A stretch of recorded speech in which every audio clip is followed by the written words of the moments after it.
Safe school ਵਾਹਨ policy ਦੇ ਤਹਿਤ ਸਕੂਲ ਵੈਨਾਂ ਪ੍ਰੋਵਾਈਡ ਕੀਤੀਆਂ ਗਈਆਂ, ਜਿਸ ਤਹਿਤ ਮੇਰੇ ਸਕੂਲ ਨੂੰ 13 ਵੈਨਾਂ ਪ੍ਰਾਪਤ ਹੋਈਆਂ ਔਰ 68 ਪਿੰਡਾਂ ਤੋਂ ਬੱਚੇ ਇਸ ਸਹੂਲਤ ਨੂੰ ਲੈ ਕੇ ਇਸ ਖੁਸ਼ੀ ਇਹ ਸਿੱਖਿਆ ਪ੍ਰਾਪਤ ਕਰ ਰਹੇ। ਮੁੱਖ ਮੰਤਰੀ ਸਰਦਾਰ ਭਗਵੰਤ ਸਿੰਘ ਮਾਨ ਦੀ ਅਗਵਾਈ ਵਾਲੀ ਪੰਜਾਬ ਸਰਕਾਰ ਵੱਲੋਂ ਸੂਬੇ ਦੇ ਸਕੂਲਾਂ ਨੂੰ ਆਧੁਨਿਕ ਅਤੇ ਸਿੱਖਿਆ ਦੇ ਮਿਆਰ ਨੂੰ ਉੱਚਾ ਚੁੱਕਣ ਲਈ ਨਵੇਂ ਉਪਰਾਲੇ ਕੀਤੇ ਗਏ ਹਨ। ਇਸ ਤਹਿਤ ਜਿਹੜੇ ਬੱਚਿਆਂ ਨੂੰ ਪੜ੍ਹਾਈ ਲਈ ਦੂਰ ਦੁਰਾਡੇ ਦੇ ਪਿੰਡਾਂ 'ਚੋਂ ਆਉਣਾ ਪੈਂਦਾ ਹੈ, ਉਹਨਾਂ ਲਈ ਸਰਕਾਰ ਵੱਲੋਂ ਸਰਕਾਰੀ ਸਕੂਲ ਬੱਸਾਂ ਦਾ ਇੰਤਜ਼ਾਮ ਕੀਤਾ ਗਿਆ ਹੈ। ਮੈਨੂੰ ਪਹਿਲਾਂ ਬੜਾ ਔਖਾ ਲੱਗਦਾ ਸੀਗਾ ਪਿੰਡ ਤੋਂ ਸਕੂਲ ਆਉਣਾ, ਕਿਉਂਕਿ ਪਿੰਡ ਮੇਰਾ ਕਾਫੀ ਦੂਰੀ ਤੇ ਹੈ। ਤੇ ਹੁਣ ਜਦੋਂ ਦੀਆਂ ਸਾਨੂੰ ਭਗਵੰਤ ਮਾਨ ਜੀ ਨੇ ਬੱਸਾਂ ਦੀ ਸਹੂਲਤ ਪ੍ਰਾਪਤ ਕੀਤੀ ਹੈ, ਮੈਂ ਡੇਲੀ ਆ ਸਕਦੀ ਹਾਂ, ਜਾ ਸਕਦੀ ਹਾਂ। ਮੈਨੂੰ ਘਰੋਂ ਬੱਸ ਚੱਕਦੀ ਹੈ, ਘਰ ਮੂਹਰੇ ਉਤਾਰ ਦਿੰਦੀ ਹੈ। ਮੁਫਤ ਬੱਸ ਯੋਜਨਾ ਨੂੰ 200 ਤੋਂ ਵੱਧ ਸਰਕਾਰੀ ਸਕੂਲਾਂ ਤੱਕ ਵਧਾਇਆ ਗਿਆ ਹੈ, ਜਿਸ ਨਾਲ ਵਿਦਿਆਰਥੀਆਂ ਨੂੰ ਸੁਰੱਖਿਅਤ ਅਤੇ ਮੁਫਤ ਆਵਾਜਾਈ ਦੀ ਸੁਵਿਧਾ ਮਿਲੀ। ਇਸ ਨਾਲ 10,000 ਤੋਂ ਵੱਧ ਵਿਦਿਆਰਥੀਆਂ ਨੂੰ ਲਾਭ ਹੋਇਆ। 200 ਸਕੂਲਾਂ ਦੇ ਵਿੱਚ ਇਹ ਜਿਹੀਆਂ ਬੱਸਾਂ ਚੱਲ ਰਹੀਆਂ ਨੇ। 18 ਕਿਲੋਮੀਟਰ ਤੋਂ ਬੱਚੇ ਆ ਰਹੇ ਨੇ। 10,000 ਤੋਂ ਜ਼ਿਆਦਾ ਬੱਚੇ ਇਸ ਵਕਤ ਸਰਕਾਰੀ ਸਕੂਲਾਂ ਦੀ ਟਰਾਂਸਪੋਰਟ ਦਾ ਲਾਹਾ ਲੈ ਰਹੇ ਨੇ, ਜਿਸ ਚੋਂ 7200 ਤੋਂ ਵੱਧ ਲੜਕੀਆਂ ਨੇ।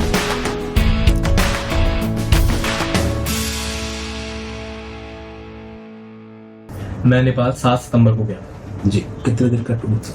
हमारा 3 दिन का टूर था। हमने 7 को जाके हमारी 10 की वापसी थी, बट जो दिक्कत वहाँ पे होगी उस कारण हमारी वापसी अब 12 को हुई। ये कौन कौन थे आपके साथ?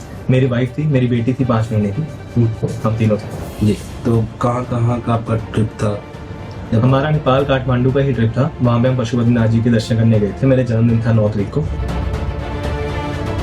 8 तारीख को जब हम गए घूमने तब भी सब ठीक था, पर शाम को हमें पता लगता है कि वहाँ पे कुछ स्टूडेंट्स ने जो प्रोटेस्ट किया था उनको गोली मार दी गई और 15-20 स्टूडेंट जिनकी डेथ हो गई है। तो उसके बाद हमें लगा कि माहौल खराब होगा, बट हमने कहा चलो कोई ना, नेपाल सरकार उसको संभाल लेगी जैसा भी होगा। तो जब अगले दिन हम सुबह उठे तो हमने जब नीचे जाके टैक्सी बुलाने की कोशिश की कि हमने कहीं जाना है, तो तब हमें पता लगा कि यहाँ पे माहौल ज्यादा खराब है। तो होटल वालों ने हमें बोला कि आप अपने रूम में रहिए, कि आप अभी कहीं नहीं जा सकते। वहाँ पे उन लोगों ने अटैक कर दिया।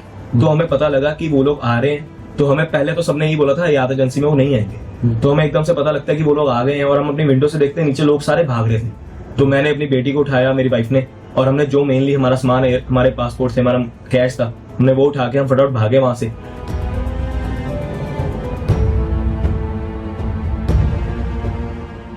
मेरा नाम लव जिंदल है जी। आप कब नेपाल गए थे? मैं नेपाल 7 सितंबर को गया था जी। कितने दिन का टूर था? हमारा 3 दिन का टूर था। हमने 7 को जाके हमारी 10 की वापसी थी, बट जो दिक्कत वहाँ पे होगी उस कारण हमारी वापसी अब 12 को हुई है। ये कौन थे आपके साथ? मेरी वाइफ थी, मेरी बेटी थी 5 महीने की, हम तीनों थे जी। तो कहाँ का आपका ट्रिप था? हमारा नेपाल काठमांडू का ही ट्रिप था। वहाँ पे हम पशुपतिनाथ जी के दर्शन करने गए थे। मेरे जन्मदिन था 9 तारीख को, उसके कारण हम वहाँ पे गए थे। तो क्या हालत? वहाँ पे ऐसा ही जब हम 7 तारीख को गए तब तो सब ठीक था। हम अपने होटल गए, चेक इन किया, उसके बाद हम घूमने गए, बिल्कुल सही रहा सब। 8 तारीख को जब हम गए घूमने तब भी सब ठीक था, पर शाम को हमें पता लगता है कि वहाँ पे कुछ स्टूडेंट्स ने जो प्रोटेस्ट किया था उनको गोली मार दी गई और 15-20 स्टूडेंट जिनकी डेथ हो गई है। तो उसके बाद हमें लगा कि माहौल खराब होगा, बट हमने कहा चलो कोई ना, नेपाल सरकार उसको संभाल लेगी जैसा भी होगा। तो जब अगले दिन हम सुबह उठे तो हमने जब नीचे जाके टैक्सी बुलाने की कोशिश की कि हमने कहीं जाना है, तो तब हमें पता लगा कि यहाँ पे माहौल ज्यादा खराब है। तो होटल वालों ने हमें बोला कि आप अपने रूम में रहिए, कि आप अभी कहीं नहीं जा सकते। तो हमने कहा चलो हम देखते हैं 1-2 घंटे जब तक सब कुछ ठीक हो जाएगा या क्या सिस्टम बनता है। उसके बाद हमने 1-2 घंटे बाद हमें पता लगता है कि हम जब नीचे जाते हैं तो वो कहते हैं कि यहाँ पे माहौल और खराब हो गया है। हमने फिर 1-2 वीडियोस देखी जो आ रही थी ऑनलाइन, उसके बाद हमें पता लगा। तो हमने सोचा कि अब हम वापस एयरपोर्ट चलते हैं, कि अपना इंडिया चलें, कि टाइम से यहाँ से निकल जाए, कि दिक्कत ज्यादा ना बढ़ जाए। बट जब हमने एयरपोर्ट की बात की तो वो कहते हैं अब सब बंद है, फ्लाइट्स भी बंद हो गई हैं, कोई टैक्सी नहीं जाएगी, कुछ नहीं जाएगा, आप अपने रूम में रहिए तभी आप सेफ रहेंगे, बाहर बहुत ज्यादा दिक्कत आ गई। और उसके बाद हमें अपने रूम से धुआं दिखने लग गया, हर जगह आग लगी हुई थी। तो हमारी विंडो से हमें स्मोक दिखने लग गया हर जगह। तब हम थोड़ा पैनिक हो गए कि ये क्या चीजें हो रही है यहाँ पे जी। तो कितने दिन आप वहाँ फंसे रहे? हम ऐसा जी, जब हमने देखा ये सब तो हम अपने रूम में ही रहे कि हम सेफ रहें। तो 3 बजे के आसपास हमारा जो होटल था याद एजेंसी, तो वहां पे उन लोगों ने अटैक कर दिया। तो हमें पता लगा कि वो लोग आ रहे हैं। तो हमें पहले तो सबने यही बोला था याद एजेंसी में वो नहीं आएंगे। तो हमें एकदम से पता लगता है कि वो लोग आ गए हैं, और हम अपनी विंडो से देखते हैं नीचे लोग सारे भाग रहे थे। तो मैंने अपनी बेटी को उठाया, मेरी वाइफ ने, और हमने जो मेनली हमारा सामान है, हमारे पासपोर्ट से हमारा कैश था, हमने वो उठा के हम फटाफट भागे वहां से। तो हयात वाले हमें पीछे ग्राउंड था वहां पे ले गए। तो वहाँ पे 70-80 हम टूरिस्ट थे, तो वहाँ पे हम सबको रखा, उन्होंने कहा कि यहाँ पे आप सेफ हो, यहाँ पे बैठो। तो वहाँ पे 5 से 6 घंटे बैठे और उस दौरान हमने देखा कि हमारे साइड पर जो बाउंड्रीज थी रोड की, तो वहाँ पे ऊंची ऊंची शोर आ रहा था, लोग चीखे मार रहे थे, नारे लगा रहे थे, और जो हयात था वहाँ पे उन्होंने आग लगा दी थी, और प्लस वहाँ पे सारा तोड़ दिया था हयात उन्होंने, अंदर वो बाइक लेके घूम रहे थे, तो वो सब चीजें जो टूरिस्ट का जो सामान था वो भी वो ले गए थे, रूम्स उन्होंने तोड़ दिए थे। तो वो सब दिखते हमने देखी, और फिर रात को हमने 9 बजे हमने 3-4 इंडियन फैमिली वहाँ पे इकट्ठी हो गई थी। तब हमने एडवाइस किया, एक दूसरे से सलाह की कि अब हम यहाँ से निकलते हैं, यहाँ पे हयात तो ये फ्री नहीं करेंगे, और हयात की लाइट सारी बंद थी। तब हमने पीछे से गेट था, वहां से हम छुप कर निकले, और सामने गेस्ट हाउस था, वहां जाके हमने स्टे किया, और वो नेपाली थे तो उन्होंने हमारा साथ दिया। वो कहते आप अंदर आ जाओ, यहाँ पे हम किसी को आने नहीं देंगे, उन्होंने गेट लगा लिया उसको। जी, तो आप कब तक वहाँ फिर फंसे रहे, कितनी तारीख तक फंसे? 2 दिन हम फिर उसी होटल में रहे, अंदर बिल्कुल बाहर नहीं जा सकते थे। तो उसने हमारे खाने पीने का सारा अरेंजमेंट किया। पहली रात तो हमें कुछ मिला नहीं खाने को, फिर अगले दिन उसने सारा हमारे खाने पीने का अरेंजमेंट किया, हमें सारा खाने पीने को दिया, और 2 दिन हम फंसे रहे। फिर दूसरे दिन के बाद जब एम्बेसी पे इतना प्रेशर पड़ा, सारे यहाँ पे मिनिस्टर्स ने कहा कि वहां से हमारे टूरिस्ट वापस लेके आओ, या हर कंट्री के एम्बेसी वहां पे प्रेशर कर रहे थे, तो उसके बाद वहां पे एयरलाइन शुरू हुई और हम वापस आ गए। तो आपने पहली बार कि इससे पहले नेपाल कभी गए? नहीं, पहली बार गए थे हम तीनों, पहली बार मार गए। तो लगता है ऐसा एक्सपीरियंस आप जिंदगी में कभी भूल पाएंगे ये? नहीं, ऐसा एक्सपीरियंस तो कभी भूल नहीं पाएंगे, क्योंकि वहाँ पे जो डर था, वहाँ पे जो चीजें हमने देखी, वो चीजें कहीं तो यहाँ तक पहुंच भी नहीं पाई इंडिया तक। जो चीज हमने वहां तक देखी, लोगों का सामान चोरी हुआ, लोगों को इतना हरासमेंट हुआ, कईयों के कुछ चोटें भी लगी, कुछ दिक्कत भी आई।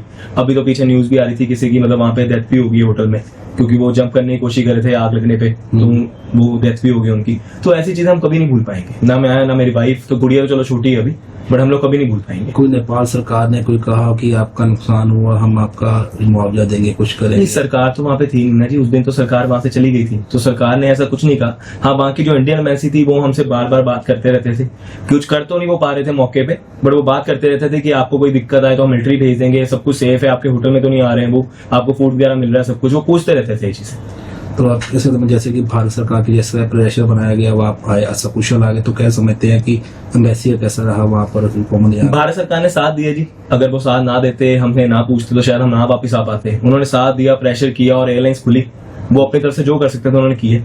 तो बड़ा शुक्रिया उनका कि उन्होंने हमें वापस बुलाया यहाँ पे सबको। कब आए वापस यहाँ पर? हम यहाँ पे 11 को रात को आए, तो जब हम वहाँ से फ्लाइट टेक ऑफ हुई है, तो सबने बड़ा शुक्र किया कि हम यहाँ से निकल रहे हैं, और जहाँ पे जब दिल्ली पहुंचे तो सबने बड़ा बस सब नारे लगा रहे थे, शुक्र कर रहे थे भगवान जी का कि शुक्र है हम वापस आ गए। हालांकि ट्रिप कितने दिनों का बुक, वैसे कितने दिनों किया? 3 दिन का बुक किया था, हमें 5 दिन लग गए, 2 दिन हम वहाँ फंसे थे।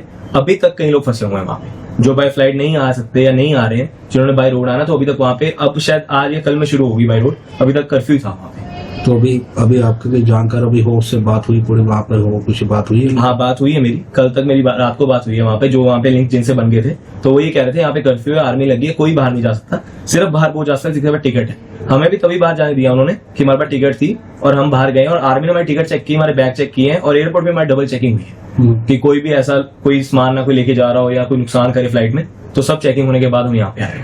तो अब फिर नेक्स्ट फ्यूचर में तो आप जाना चाहेंगे कभी नेपाल, या किसी आपको क्या डिपेंड करता है जी नेपाल की सिचुएशन आगे क्या बनेगी। अगर वहाँ की सरकार सब कुछ संभालती है, सब ठीक हो जाता है, तभी हम प्लान कर सकते हैं आगे।